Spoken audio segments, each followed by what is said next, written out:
हमारी संस्कृति, हमारी पहचान।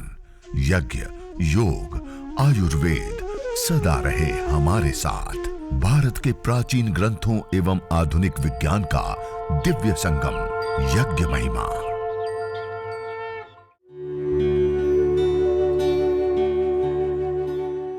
भारतीय संस्कृति में यज्ञ, योग एवं आयुर्वेद जैसी अमूल्य विद्याएं हैं, जिसका मूल है वेद। इतिहास की ओर दृष्टि डालें तो भगवान राम, भगवान कृष्ण से लेकर राजा महाराजाओं, ग्रामवासियों व अरण्यवासी ऋषियों की कुटियों तक नित्य व नैमित्तिक यज्ञों का प्रचलन देखने को मिलता है।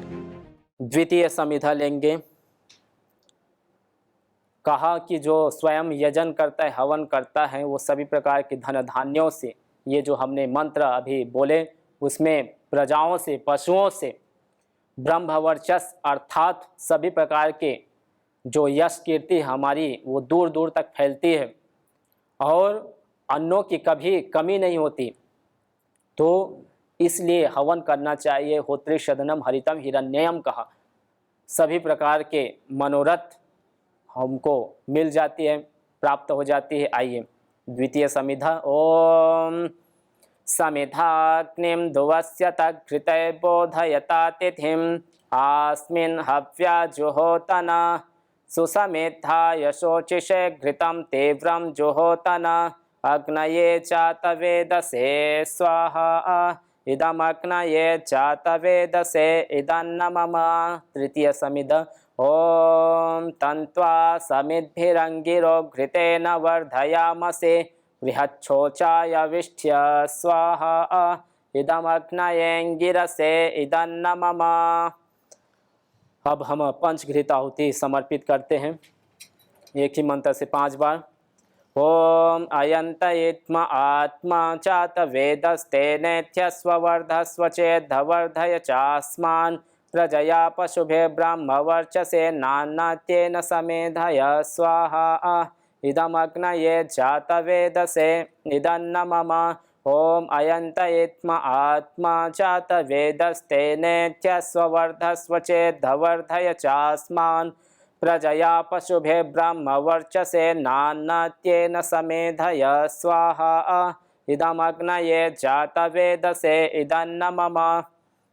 यदि मंत्र स्मरण ना हो, यह वैदिक मंत्र, तो अंतिम में, प्रारंभ में ओम और अंतिम में स्वाहा के साथ अपनी आहुति समर्पित करें सभी। ओम अयंत इत्म आत्मा जात वेदस्तेनेत्यस्व वर्धस्व चेद्धवर्धय चास्मान् प्रजया पशुभे ब्रह्मवर्चसे नान्नात्येन समेधय स्वाहा इदमग्नये जातवेदसे इदन्न मम। ओम अयंत इत्म आत्मा जात वेदस्तेनेत्यस्व वर्धस्व चेद्धवर्धय चास्मान् प्रजया पशुभे ब्रह्मवर्चसे नान्नात्येन समेधय स्वाहा इदमग्नये जातवेदसे इदन्न मम। ओम अयंत इत्म आत्मा जात वेदस्तेनेत्यस्व वर्धस्व चेद्धवर्धय चास्मान् प्रजया पशुभे ब्रह्मवर्चसे नान्नात्येन समेधय स्वाहा इदमग्नये जातवेदसे इदन्न मम। तो ये पंचघृत आहुति। आइए अब हम जल सिंचन करेंगे। ये जो आप कलश देख रहे हैं, इस कलश से जल अपने हाथ में ले लेते हैं, थोड़ा जल, जिससे कि नीचे ना गिरे। और यदि आप एकाकी बैठे हैं, केवल यजमान ही बैठे हैं, तो अपने जो पूर्व दिशा है, जहाँ आप दीपक देख रहे हैं, वहाँ तक इस कोण से, आग्नेय कोण से लेकर ईशान कोण तक धार बनाते हुए हम जल सिंचन करेंगे। ओम आदितेनुमन्यस्व। फिर द्वितीय बार जल लेकर अपने ओर, दाएं से बाईं ओर, अर्थात नैऋत्य कोण से लेकर वायव्य कोण तक सीधी दिशा में समर्पित करते हम। ओम अनुमतेनुमन्यस्व। और ये तृतीय जल सिंचन हम करेंगे उत्तर दिशा में, प्रथम हम पूर्व दिशा में किए, फिर पश्चिम दिशा, अब उत्तर दिशा में हम वायव्य कोण से लेकर ईशान कोण तक धार बनाते हुए जल सिंचन करते हैं। ओम सरस्वत्यै नुमन्यस्व। आइए अब अगले मंत्र से हम, जहां आप दीपक देख रहे हैं वहां से चारों ओर हम यज्ञ वेदी के जल सिंचन करेंगे। ओम देव सविता प्रसुवयज्ञं प्रसुवयज्ञपतिं भगाय दिव्यो गंधर्वः केतपुः केतं नः पुनातु वाचस्पतिर्वाचं न स्वदतु। पुनः जल लेकर आइए, अब चारों ओर हम जल सिंचन करते हैं।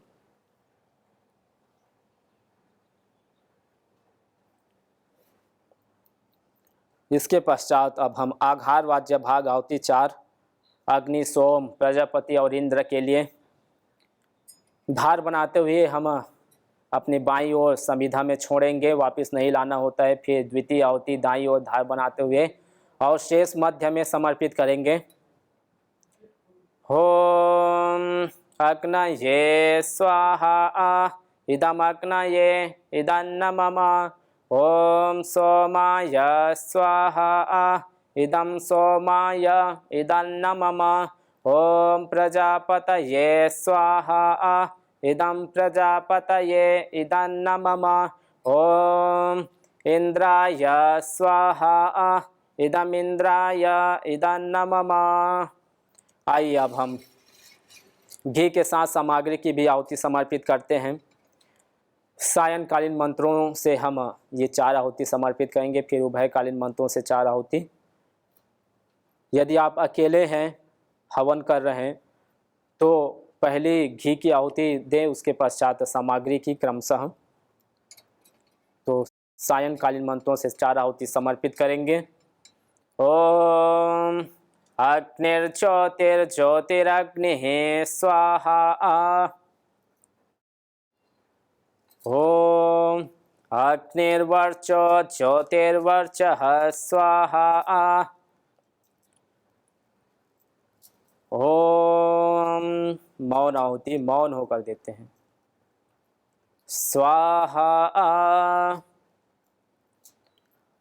ओम सजुर्देवेन सवित्रा सजुरात्रेन्द्रवत्या जुषाणो अग्निर्वेतो स्वाहा। उभयकालीन मंत्रों से 4 आहुति। ओम भूरग्नये प्राणाय स्वाहा इदमग्नये प्राणाय इदन्नमम। ओम भुवर्वायवे पानाय स्वाहा इदं वायवे पानाय इदन्नमम। ओम स्वरादित्याय व्यानाय स्वाहा इदमादित्याय व्यानाय इदन्नमम। ओम भूर्भुवस्वरग्निवायुवादितेभ्यः प्राणापानव्यानेभ्यः स्वाहा इदमग्निवायुवादितेभ्यः प्राणापानव्यानेभ्यः इदन्नमम। ओम आपो ज्योतिरसोमृतं ब्रह्म भूर्भुवस्वरों स्वाहा। ओम आइए अब अच्छी मेधा के लिए, जिस मेधा की उपासना हमारे ऋषियों ने की, वही मेधा हम भी इस यज्ञ के माध्यम से उस शक्ति की उपासना से अपनी मेधा को और हम कुशाग्र बनाएं, तीव्र बनाएं। ओम या मेधाम देवगणः पितरश्चोपासते तया मा मध्य मेधयाग्ने मेधाविनं कुरु स्वाहा। कि हमको आज ही मेधावी बनाइए शीघ्र अतिशीघ्र, इस प्रकार से इसमें प्रार्थना की गई है। ओम विश्वानि देव सवितर्दुरितानि परासुव यद्भद्रं तन्न आसुव स्वाहा। ओम अग्ने नय सुपथा राये अस्मान् विश्वानि देव वयुनानि विद्वान् यो योऽध्यस्मज्जुहुरार्णमेनो भूयिष्ठान्ते नम उक्तिं विधेम स्वाहा। आइए अब हम गायत्री महामंत्र से 108 आहुति घी के साथ सामग्री की समर्पित करेंगे और उस आदि शक्ति जगदम्बा भवानी को अपने जीवन में हम उतारें। उनकी कृपा, उनकी जो अनुकंपा है वो हम पर बनी रहें। तो इस महामंत्र के माध्यम से, क्योंकि जब हम इस मंत्रों से आहुति देते हैं तो इसका विशेष प्रभाव पड़ता है, ऐसे सभी ऋषियों ने बताया है। सभी ने इसी मंत्रों के माध्यम से उस परमपिता परमेश्वर की जो शक्ति है, उनकी जो सृष्टि है, उनको जाने, अपने मेधा को कुशाग्र किए और अपने जीवन को व्यवस्थित बनाएं।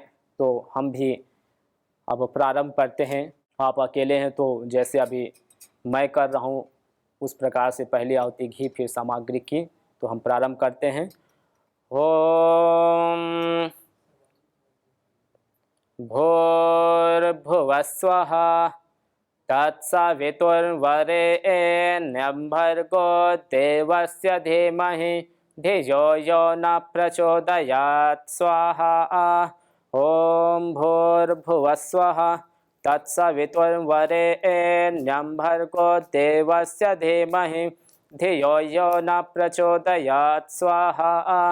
ओम भूर्भुवः स्वः तत्सवितुर्वरेण्यं भर्गो देवस्य धीमहि धियो यो न प्रचोदयात् स्वाहा। ओम भूर्भुवः स्वः तत्सवितुर्वरेण्यं भर्गो देवस्य धीमहि धियो यो न प्रचोदयात् स्वाहा। ओम भूर्भुवः स्वः तत्सवितुर्वरेण्यं भर्गो देवस्य धीमहि धियो यो न प्रचोदयात् स्वाहा। ओम भूर्भुवः स्वः तत्सवितुर्वरेण्यं भर्गो देवस्य धीमहि धियो यो न प्रचोदयात् स्वाहा। ओम भूर्भुवः स्वः तत्सवितुर्वरेण्यं भर्गो देवस्य धीमहि धियो यो न प्रचोदयात् स्वाहा। 7 दिन बचे हुए हैं, उसमें भी हमको ऐसे ही श्रद्धा के साथ, निष्ठा के साथ, प्रसन्नता के साथ हमको करना है। और उसके लिए जैसे अभी हमने की तो अपने पास अतिरिक्त आप घी रख लीजिए, सामग्री रख लीजिए, क्योंकि इसी की आवश्यकता हमको अधिक पड़ती है। तो यज्ञ सिर्फ हमको अभी ही नहीं करना, बल्कि हमको आगे भी जब ये अनुष्ठान पूर्ण हो जाएगा तो हमको आगे भी इसको करते रहना है। लेकिन अभी विशेषकर आप सभी बहुत ही इसमें प्रसन्नता के साथ जुड़े हुए हैं और सभी कर रहे हैं कि हमको वास्तविक में जो अपनी ऋषि पद्धति रही है, अपनी भारतीय संस्कृति पद्धति रही है कि हम जो भी करते हैं तो वो हम यज्ञ पूर्वक करते हैं, यज्ञ प्रारंभ करके ही हम कार्यों को आरंभ करते हैं। तो ऐसी हमारी परंपरा रही है, क्योंकि ये एक दैवी विधा है। इस दैवी विधा के माध्यम से हम बाएं हैं अपने जो फिजिकल है या मेंटल किसी भी प्रकार से डिजीज़ है या अन्य कोई भी समस्या है तो उसको दूर करने के साथ साथ आध्यात्मिक उन्नति भी हम अपनी बढ़ाते हैं।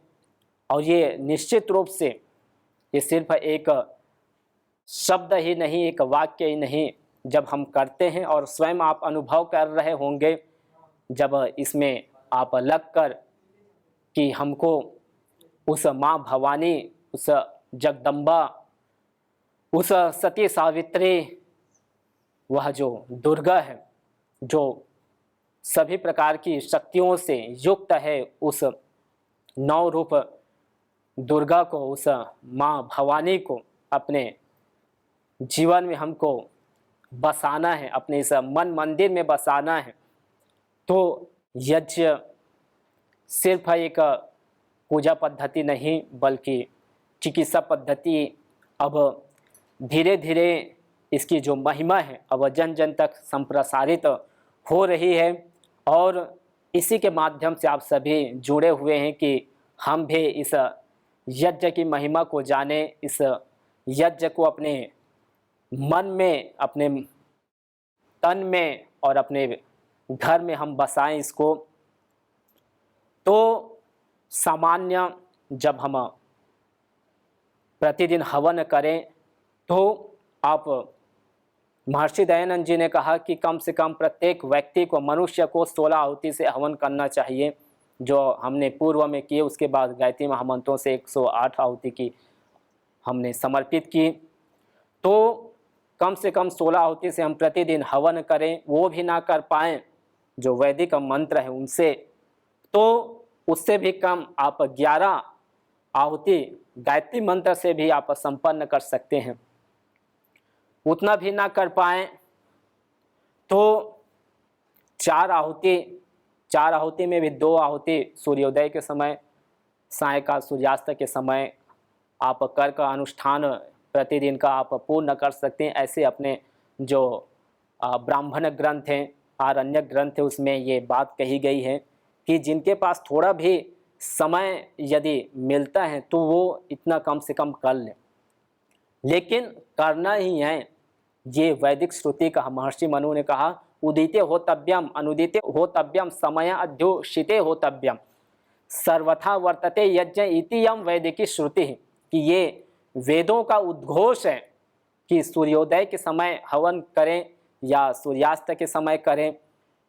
और जो विशेषकर जो गृहस्थ जीवन जीने वाले, दाम्पत्य जीवन जीने वाले जो दंपत्ति हैं, जो हमारे अभिभावक हैं, पितृतुल्य मातृतुल्य मातृशक्तियाँ, तो वो प्रतिदिन सूर्योदय के समय, सूर्यास्त के समय उनके लिए ये विधान किया गया है। लेकिन आज की जो परिस्थितियाँ हैं, आज के परिप्रेक्ष्य में देखें तो सबकी अलग अलग सेवाएं हैं, सर्विस हैं। फिर भी हम एक समय, पूरे समय में सुबह प्रातः सायं यदि नहीं है तो किसी भी 24 घंटा में हम एक समय अपने निश्चित कर लें जिसमें हम 10 मिनट निकाल कर हम हवन कर पाएँ। लेकिन करना ही है। नहीं करने पर कहा, जो बिना इस मदर नेचर को सुगंध किए, जैसे आप देख रहे हैं सौंधी खुशबू निकल रही है, जो मेडिकेटेड एयर तैयार हो रही हैं, जो पार्टिकल्स निकल रहे हैं, जो एनर्जी तैयार हो रही हैं कंबस्टन फ्यूमिगेशन के पश्चात, ये आप देख रहे हैं। तो जो बिना हवन किए, बिना इस वातावरण को शुद्ध किए, इस मदर नेचर को सुगंधित बनाए, जो भोजन ग्रहण करता है, अन्न प्राशन करता है, वो सभी प्रकार के पापों का भक्षण करता है। परंतु जो यजन करके, हवन अग्निहोत्र देव यज्ञ करके भोजन ग्रहण करता है, अन्न प्राशन करता है, तो वो केवल भोजन ही ग्रहण नहीं करता बल्कि वो आरोग्य, नैरोग्य, स्वास्थ्य, निरामय का भक्षण करता है, वो पुण्यों का भक्षण करता है। इसलिए श्रीमद् भगवद गीता में भगवान श्री योगेश्वर श्री कृष्णचंद्र जी ने कहा कि यज्ञ शिष्टा सिना संतो मुच्यंते सर्व किल विषय भुज्यंते ते त्वघम पापा ये पचंते आत्मकारनाथ। कि जो अपने लिए भोजन पकाता है, अर्थात जो यज्ञ के माध्यम से जो दूसरों को खिलाता नहीं है, जो दूसरों को सुगंधित वायु नहीं देता, तो वो भोजन ग्रहण नहीं करता, वो सभी प्रकार के रोगों को भक्षण करता है, वो पापों का भक्षण करता है। इसीलिए हम प्रतिदिन अग्निहोत्र यजन करें और वातावरण को शुद्ध बनाएं, क्योंकि ये जो पंच महाभूत है, पृथ्वी, अब तेज, वायु, आकाश, ये सभी हम इसका उपयोग लेते हैं। इस धरती माता वसुंधरा अवनी से हम निरंतर हम भोजन, अन्न ग्रहण कर रहे हैं।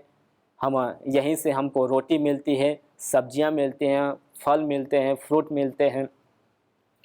और इस जल देव से हम जल को ग्रहण करते हैं, वायु देव से वायु का ग्रहण करते हैं। और हम सूर्य देव से अग्नि, उसके जो प्रकाश है, रोशनी है, उसके जो तेज है, उसको हम लेते हैं। और इस खुले आकाश में हम गमन करते हैं। तो पंच महाभूतों का उपयोग हम सभी ले रहे हैं। और जब ले रहे हैं तो हम वापस क्या कर रहे हैं? हम भोजन तो ठीक ठाक ले रहे हैं, जल भी हम फिल्टर कर ले रहे हैं, वायु भी ले रहे हैं, लेकिन जब ले रहे हैं तो हम छोड़ भी रहे हैं, और छोड़ रहे हैं तो ऐसा कभी हो नहीं सकता कि वातावरण शुद्ध हो, वातावरण सुगंधित हो। आप देख लीजिए, हम भोजन ग्रहण करते हैं तो उससे क्या होता है, हमारे शरीर को जितना उसमें कार्बोहाइड्रेट चाहिए, उसमें प्रोटीन्स चाहिए, विटामिन चाहिए, जो भी मिनरल्स चाहिए, कंपोनेंट्स चाहिए, उसको लेता है, फिर बाकी वेस्ट के रूप में, मल के रूप में हमारे शरीर से बाहर हो जाता है।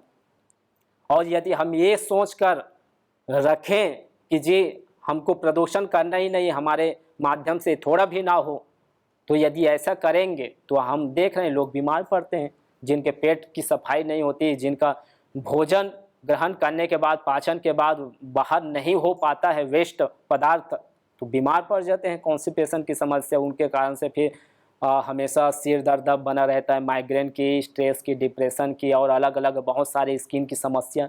तो ये अपरिहार्य है, और ये अपरिहार्य है, तो अपरिहार्य स्थिति में हमारे से इतने अंश में प्रदूषण होना ही है। चाहे वो हिम शिखर में रहने वाले योगी हो, तपस्वी हो, या हमारे जैसे इस सामान्य समतल में रहने वाले लोग हो, या इस भारत भूमि से बाहर किसी भी इस धराधाम में रहते लोग हो, किसी भी मतपंथ समुदाय से हो, हर कोई इन पंच महाभूतों का उपयोग ले रहे हैं। पंच महाभूतों का उपयोग ले रहे हैं तो प्रदूषण भी हो रहे हैं, इतने अंश में वातावरण अशुद्ध भी हो रहे हैं। न होता प्रदूषण और रोगों का वार, करते यदि यज्ञ योग पेड़ पौधों का विस्तार, यज्ञ योग पेड़ पौधों का विस्तार। यज्ञ शिष्टा सिनः संतो मुच्यन्ते सर्वकिल्बिषैः, भुञ्जते ते त्वघं पापा ये पचन्त्यात्मकारणात्। अर्थात